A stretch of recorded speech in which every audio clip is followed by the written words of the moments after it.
for anybody trying to connect a 69 Mustang windshield wiper motor to a painless wiring harness. It's confusing as all get out, but I'm going to show you the basics of how it should be connected. It took me forever to figure this out.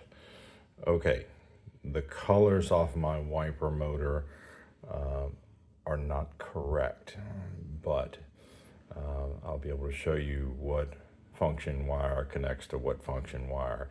All right, so there should be some sort of a wire that comes off of the wiper motor that needs 12 volts as soon as you turn on your ignition switch.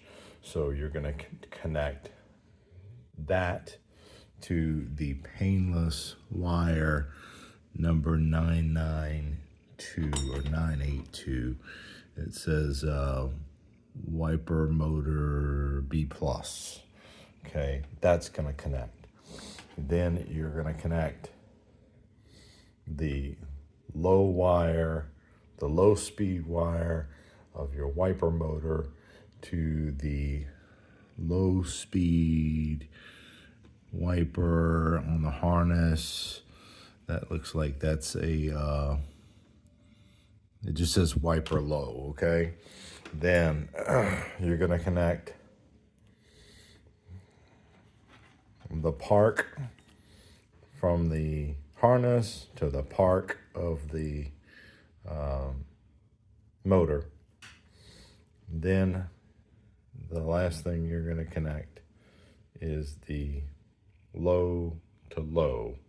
Now what really threw me off is there was a little tiny extra ground wire. So not only is this motor grounded by this area right here, okay, onto the firewall, but there is an extra little ground wire right there that has to be grounded. I fought with this for months and I never saw that extra ground wire. That is how this is done.